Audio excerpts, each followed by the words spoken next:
Olá, amigos e amigas. Depois da enigmática Operação Lava Jato, o governo do PT e de Dilma Rousseff chega ao seu fim. O ano 2016, mais precisamente, no dia 12 de maio de 2016. Parece até uma coisa da história, porque no dia seguinte seria o dia 13 de maio, o dia da suposta abolição. A classe dominante, cansada de ver filhos de empregadas, filhos de gari, se formando nas universidades, porque a classe dominante, durante 200 anos, por exemplo, na Bahia, só tivera uma universidade federal. E só passava nessas universidades os filhos das classes dominantes. Como diz esse imbecil corrupto aí do Ministério da Educação, que a universidade não é para todo mundo. O atual ministro da Educação é para todo mundo, sim. E assim fez os governos do PT. Assim fez o governo Fernando Henrique Cardoso, aumentando o número de universidades, criando o Fundef, descentralizando a educação. É assim que faz um país crescer. Michel Temer, vice de Dilma, em 2010 e em 2014, e em 2015 começa a se rebelar face à crise econômica que se instala no país. Michel Temer rompe com Dilma, apresentando uma carta de não alinhamento mais com a presidenta Dilma Rousseff, isso ainda em 2015, antes do impeachment. O impeachment, o afastamento de Dilma pela Câmara Federal acontece no dia 8 de maio. Precisa-se de mais 3 meses para responder o processo no Senado.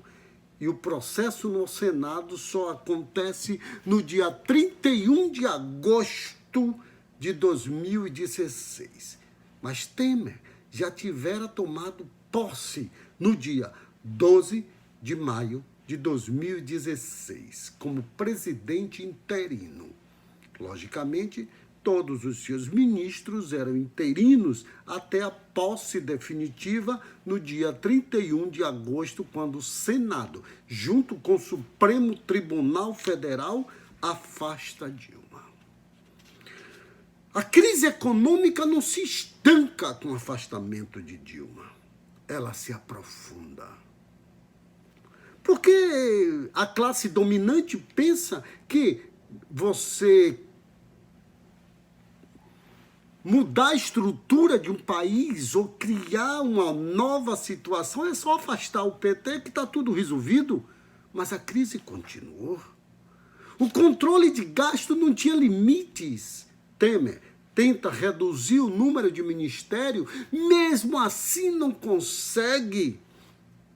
Temer, em sua tentativa de melhorar a situação do Brasil, baixa uma PEC, que é um projeto de emenda constitucional de número 55, estabelecendo teto de gastos, estabelecendo controle de gastos, que o atual presidente já rompeu o teto. Você está vendo como é a classe dominante? Lá não podia gastar, Temer faz o teto de gastos. E aí vem esse que está aí, que eu vou falar muito rapidamente do governo dele no próximo vídeo, mas só que não aconteceu nada, né? Não aconteceu nada no governo desse homem.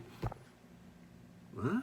Não aconteceu nada de bom para o país, a não ser a completa indiferença pela morte de mais de 650 mil brasileiros com a Covid.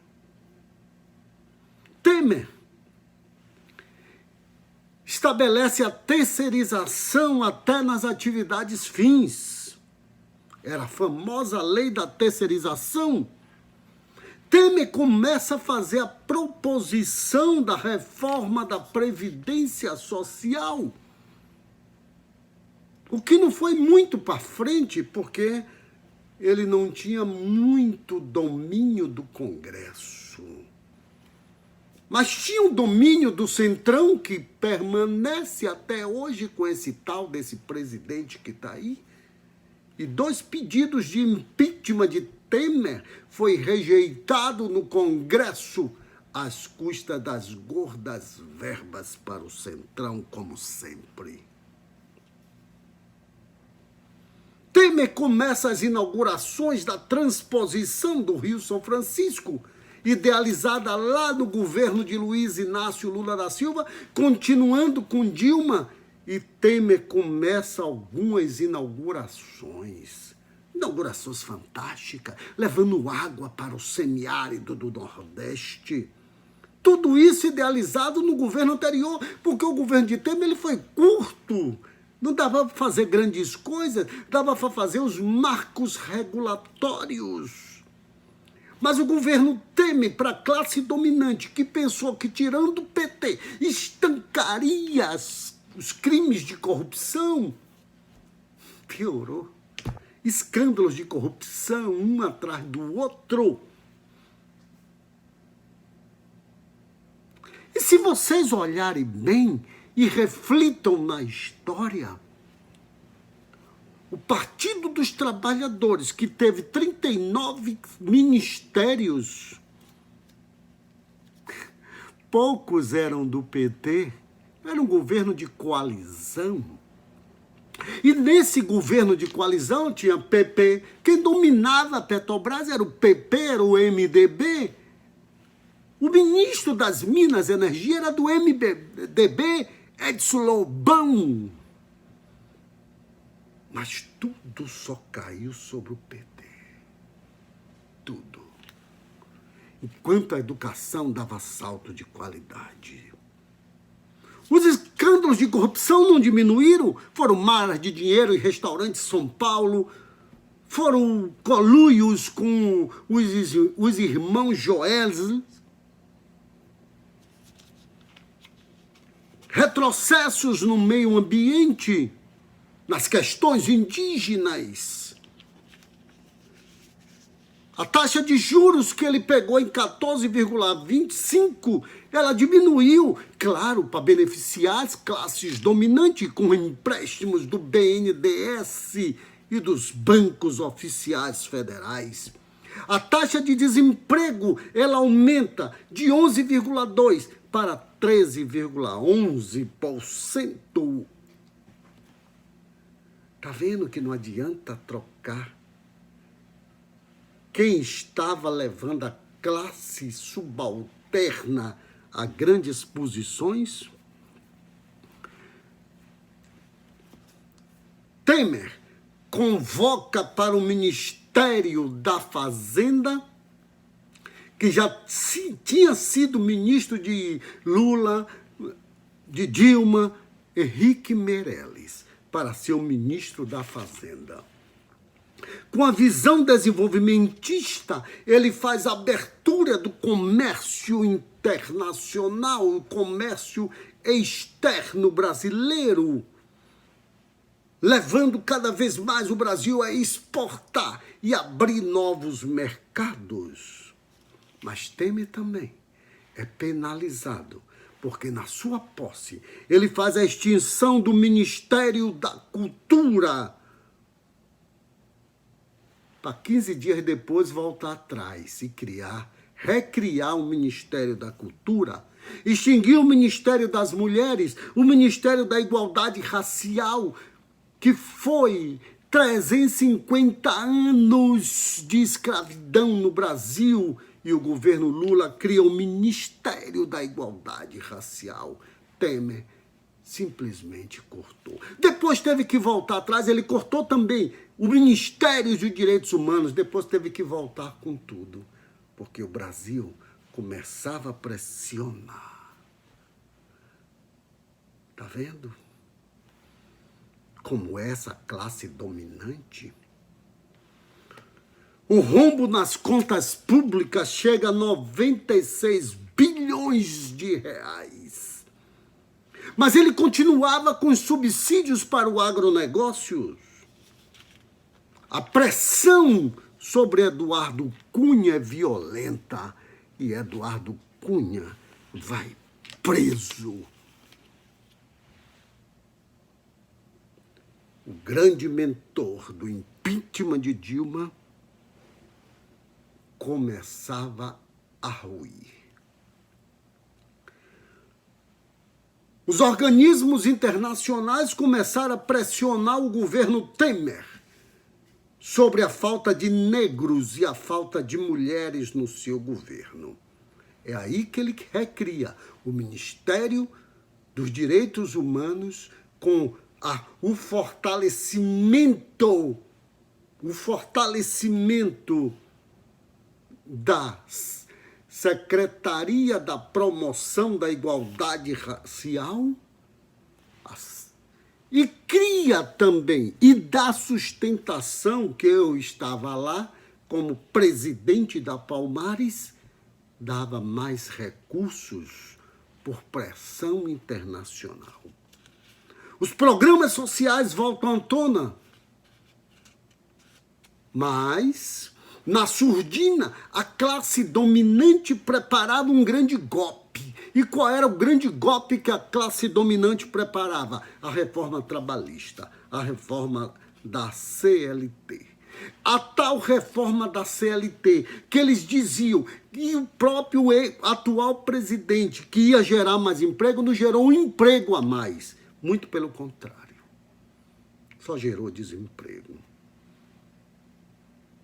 As estatais cada vez mais banidas da sociedade brasileira.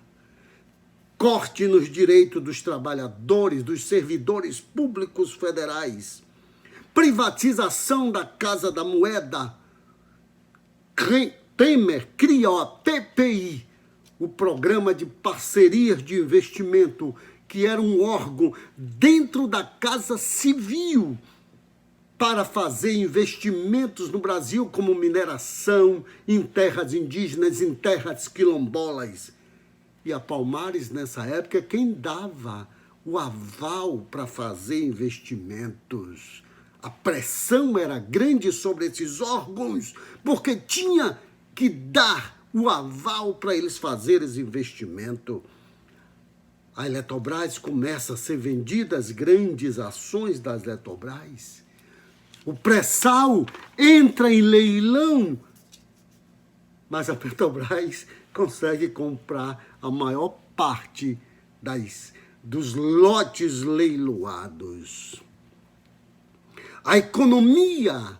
Na economia, Temer escreve um programa de governo junto com o MDB chamado Ponte para o Futuro. E esse Ponte para o Futuro seria a salvaguarda da candidatura de Henrique Meirelles à presidência da República em 2018. Temer tenta reduzir as despesas públicas, mas despesas públicas em áreas cruciais, em áreas de mobilidade social, em áreas trabalhistas, enquanto que, para as classes dominantes, estava tudo liberado. O PIB cada vez mais despenca, cai. A política monetária contracionista, com juros mais elevados, menos moeda em circulação, consequentemente, menos consumo. Se eu tenho menos consumo, eu tenho menos inflação. A economia, em 17, começa a dar sinais de melhoria. Por acúmulo de boas políticas. Temer começa a liberar o FGTS para saque, para o consumo das famílias, para tentar colocar mais dinheiro no mercado. A economia começa a dar os sinais de recuperação em 17. A agricultura começa a buscar novas fronteiras, o comércio exterior se expande. As finanças e o orçamento teme para gastar o dinheiro como ele queria e bem entendia. Ele cria uma medida provisória, foi criada uma lei de desvinculação das receitas da União, a famosa DRU, ou seja, eu posso gastar onde eu quiser. A tributação se eleva. Eu aumento a taxa da CID. As remessas para o exterior são taxadas a 6%, as remessas de impostos para o exterior. O Pronatec, o ProUni, o FIES, que deu tanta mobilidade social aos brasileiros, ela é reduzida, reduz-se o número de vagas. E ele dizia, na época, o ministro da Educação, que não tinha mais vaga. Isso entrou em depressão as classes pobres que dependiam desses recursos para educar seus filhos. Os currículos escolares foram totalmente modificados. A infraestrutura, o PAC, o PIB, tudo caindo. O PAC foi completamente destruído. A economia teve uma retração, a menor desde 98, uma retração de 3,8% ao ano. Você está vendo? A política habitacional foi colocada no esquecimento, total esquecimento da política habitacional. A segurança nacional ganhava ares de filme de terror, violências no Brasil inteiro, crimes. O PCC que mandava em todas as regiões do Brasil. A crise se avoluma. E o MDB, em 2018, lança Henrique Meirelles para presidente da República. Um desemprego altíssimo que o Brasil enfrentava. A Lava Jato vendia o país ao exterior. A Lava Jato prendia o PIB nacional para aprofundar a crise. E hoje você está vendo como esse tal de Sérgio Moro e sua equipe foi desmoralizada. No final, prenderam até o ex-presidente Temer. Mas Temer tinha uma frase muito interessante. Ele dizia que sabia lidar com bandido. E ele sabe que o presidente, o cara que controlava a Lava Jato, também era um bandido. Eu deixo um legado do ponto de vista econômico. Mas em 18, vem as eleições de novo para presidente. E Luiz Inácio Lula da Silva se despontava como grande favorito. Eis que o marreco da Lava Jato ordena a prisão de Luiz Inácio Lula da Silva. O PIB preso. Brasil humilhado no exterior por mãos insensíveis para administrar coisa pública. E agora vocês estão vendo, ele é candidato a presidente da República e não passa de 5, 6, 7%. Você está vendo como ele é medíocre? Ele entregou o país a este imbecil que está na presidência da República, que é um tenente que foi levado para a reserva como capitão, porque no exército tem essas coisas, né? Quando você vai para a reserva, você leva uma patente a mais, mas ele é tenente. E como tenente, quando ele foi para a reserva, para não ser expulso do exército, ele virou capitão. E esse tal desse marreco chamado... Como é o nome dele mesmo? Que eu esqueço, que é tão pouco importante, só fez mal ao Brasil, um tal de Sérgio Moro, que pensou que ia mandar no governo do corrupto Bolsonaro, mas foi expulso mediocremente do governo Bolsonaro. E no próximo vídeo, nós vamos contar essa história desse governo, que não é governo, é uma atrapalhada. E nós vamos ver porque o Brasil estancou nos últimos 4 anos. Porque o Brasil paralisou nos últimos 4 anos. O posto Ipiranga não deu certo. A pandemia foi tratada com desdém. E um presidente que não pensa. Um presidente inapto para dirigir a pior cidade do interior do Brasil, quanto mais a ser presidente da 7ª economia do planeta. Eu vou ficando por aqui e nos aguarde com o governo desse cidadão chamado... Como mesmo? Como é o nome? Me diga aí o nome. Bolsonaro. O governo Bolsonaro. Um grande abraço e fique com Deus.